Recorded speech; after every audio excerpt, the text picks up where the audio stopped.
Hello friends, welcome to Gomathi Kitchen. இன்னைக்கு நம்ம பார்க்க போற ரெசிபி பாத்தீங்க அப்படினா நல்ல ஒரு சூப்பரான டேஸ்ட்ல ஒரு ஈவினிங் டைம் ஸ்நாக்ஸ் ரெசிபி எப்படி செய்யலாம்ங்கறத பார்க்கலாம். இன்னைக்கு செஞ்சிருக்கிற ஸ்நாக்ஸ் ரெசிபி பாத்தீங்கன்னா மீல் மேக்கரை வச்சு செய்யக்கூடிய கட்லெட் தான் செஞ்சிருக்கிறோம்.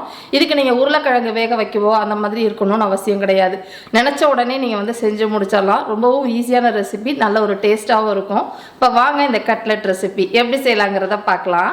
கோமதிஸ் கிச்சனை சப்ஸ்கிரைப் பண்ணாதவங்க சப்ஸ்கிரைப் பட்டனை ப்ரெஸ் பண்ணிக்கோங்க. உடனுக்குடனே அப்டேட் வேணும் அப்படின்னா பக்கத்தில் இருக்க பெல் பட்டனில் ஆல்ங்கிற ஆப்ஷனை மறக்காமல் ப்ரெஸ் பண்ணி வச்சுக்கோங்க. இப்போ மீல் மேக்கர் நம்ம ஊற வச்சுக்கலாம். அதுக்கு நான் இன்றைக்கி எடுத்துருக்கிறதுன்னு பார்த்தீங்கன்னா மெஷரிங் கப்பில் 2 கப் அளவுக்கு மீல் மேக்கர் எடுத்துருக்கிறேன். நான் கொஞ்சம் சின்ன சைஸ் மீல் மேக்கர் கிடச்சது சேர்த்துருக்கிறேன். இதுக்கு பதிலாக நீங்கள் பெருசு கூட சேர்த்துக்கலாம், நல்லா தான் இருக்கும். இதை செய்கிறதுக்கு முன்னாடி இதை சுடுதண்ணியில் ஒரு 5 நிமிஷம் ஊற வைக்கணும். அதுக்காக நல்லா கொதிக்க இருக்கிற தண்ணி அந்த மீல் மேக்கர் முழுகிற அளவுக்கு மட்டும் ஊற்றிக்கோங்க. இது ஒரு 5 நிமிஷம் மட்டும் ஊறட்டும். அதுக்கப்புறம் கழுவிட்டு செய்ய ஆரம்பிச்சிடலாம். இப்போ பார்த்தீங்கன்னா ஒரு 5 நிமிஷமாக மீல் மேக்கர் இந்த சுடுதண்ணியில் ஊறிடுச்சுங்க. இதை ஒரு நல்ல தண்ணியில் 2-3 தடவை கழுவி நம்ம எடுத்துட்டு அப்புறமா பிழிஞ்சிக்கலாம். இப்போ பார்த்தீங்கன்னா கழுவி எடுத்துகிட்டு வந்துட்டேன். இதில் இருக்கிற தண்ணியை நல்லா டைட்டாக பிழிஞ்சு எடுத்துருங்க. தண்ணி அதிகமாக இருக்கக்கூடாது. இந்த மாதிரி பிழிஞ்சு எடுத்துக்கலாம். இப்போ பார்த்தீங்கன்னா எல்லா மீல் மேக்கரையும் தண்ணியை பிழிஞ்சிட்டு பாதி அளவு மிக்சியில் போட்டிருக்கிறேன். இதை பல்ஸ் மோட்டில் விட்டு கொரப்பாக அரைச்சிக்கோங்க. பேஸ்ட் மாதிரி அரைக்கக்கூடாது, தண்ணியும் ஊற்றக்கூடாது. இப்போ பார்த்தீங்கன்னா அரைச்சி எடுத்துகிட்டு வந்துட்டேன். இப்போ உங்களுக்கு பார்க்குறப்பே நல்லா தெரியும்னு நினைக்கிறேன். இந்த மாதிரி பொறன்னு இருக்கிற மாதிரி அரைச்சி எடுத்துகிட்டு வந்துடுங்க. இப்போ இதே மாதிரி எல்லாத்தையுமே அரைச்சி எடுத்துகிட்டு வந்துட்டேன். இப்போ அடுத்ததாக இதில் சேர்க்குறதுக்குன்னு பார்த்தீங்கன்னா நம்ம ஒரு மாவு அரைக்கணும். அதை ரெடி பண்ணிக்கலாம். அதுக்கு வேறு சின்ன மிக்சி ஜரா ஒன்று எடுத்து வச்சுருக்கிறேன்.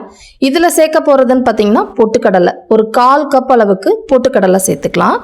இப்போ இதை நல்லா நைஸாக பொடிச்சு எடுத்துகிட்டு வந்துடுங்க.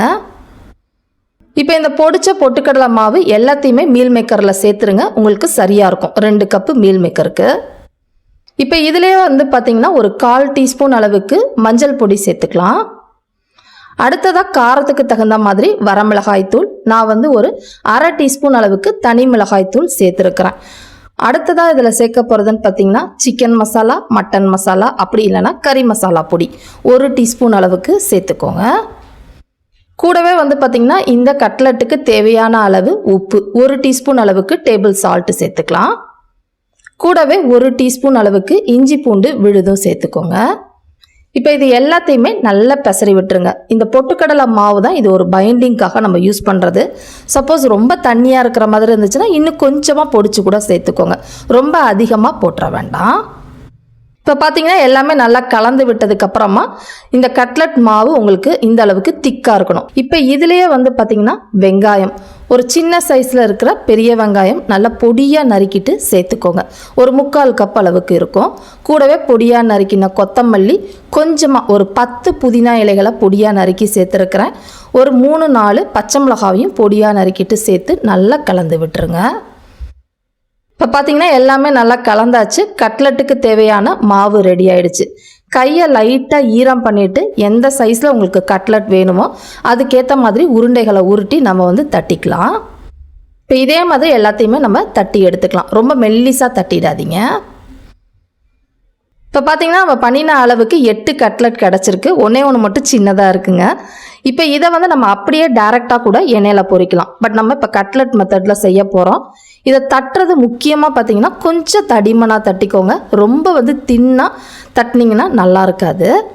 இதை நீங்கள் ஃப்ரிட்ஜில் 1 நாள் வரைக்கும் ஸ்டோர் பண்ணிக்கலாம், கண்ணாடி பாட்டில்லையோ ஜிப்லாக்லேயோ.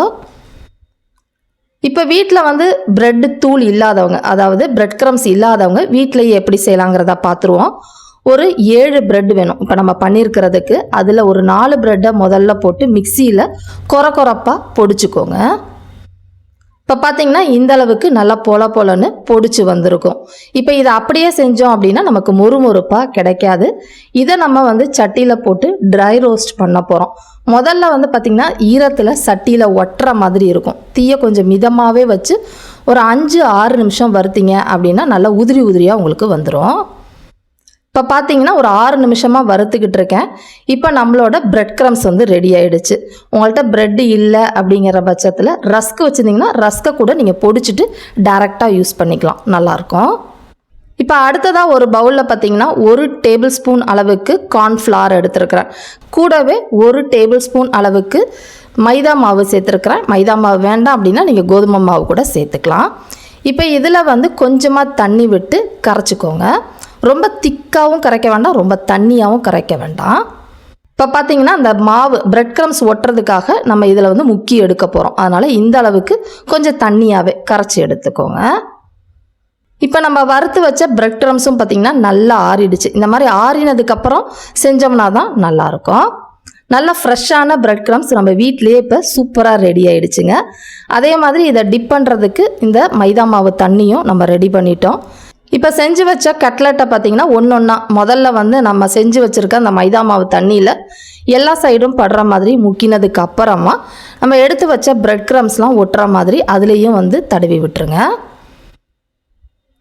உங்களுக்கு நல்லா கிறிஸ்பியாக வேணுமா டபுள் டைம் கூட நீங்கள் கோட்டிங் கொடுத்துக்கலாம், அதுவும் நல்லாயிருக்கும். பட் நான் வந்து பார்த்திங்கன்னா ஒரு தடவை தான் அந்த மாதிரி முக்கி எடுத்துருக்கிறேன். இதே மாதிரி எல்லாத்தையுமே ரெடி பண்ணிவிட்டு உங்களுக்கு காட்டுறேன். இப்போ பார்த்தீங்கன்னா ஒரு 5 கட்லெட்டுக்கு இந்த மாதிரி நம்ம ரெடி பண்ணி வச்சாச்சு. இப்போ இதை எண்ணெயில் எப்படி பொரிக்கலாங்கிறத பார்ப்போம். இப்போ எண்ணெயில் பொரிக்கிறதுக்குன்னு பார்த்தீங்கன்னா கொஞ்சமாக சட்டியில் எண்ணெய் போட்டுக்கோங்க. ஏன்னா திரும்ப நம்ம அந்த எண்ணெயை ரீயூஸ் பண்ண முடியாது, நிறைய பிரெட் க்ரம்ஸாக இருக்கும். எண்ணெய் ஓரளவு நல்லா காஞ்சதுக்கப்புறமா ஒரு கட்லெட்டாக போட்டு நம்ம பொரித்து எடுத்துக்கலாம். ரொம்ப அதிக தீயிலையும் இந்த கட்லெட்டை பொரிக்கக்கூடாதுங்க, எண்ணெயும் ரொம்ப காயக்கூடாது. மீடியமாக நல்லா காஞ்சதுக்கப்புறமா மீடியம் ஃப்ளேம்லேயே நல்லா செவந்து மொறுன்னு ஆகிற அளவுக்கு வறுத்து எடுத்துக்கோங்க. அதிக தீயில் பொரிச்சிங்க அப்படின்னா உங்களுக்கு ரொம்ப கிறிஸ்பியாக இருக்காது, செவந்து கருகி போயிடும். இப்போ பார்த்தீங்கன்னா ஒரு 4-5 நிமிஷமாக ஒரு கட்லெட் வறுத்துட்டு இருக்கிறேன். நல்லா அந்த மேலே இருக்கிற கோட்டிங் மொறுன்னு செவந்து வறுபட்டுருக்குது. இந்த மாதிரி இருந்தால் சரியாக இருக்கும்.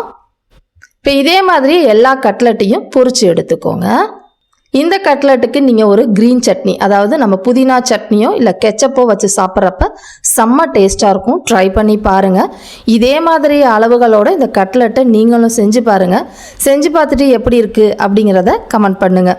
வீடியோ பிடிச்சிருந்தாலும் கமெண்ட் பண்ணுங்கள், லைக் பண்ணுங்கள், ஷேர் பண்ணுங்கள். மறக்காமல் கோமதீஸ் கிச்சன் சேனலையும் சப்ஸ்கிரைப் பண்ணி வச்சுக்கோங்க. தேங்க்ஸ் ஃபார் வாட்சிங்.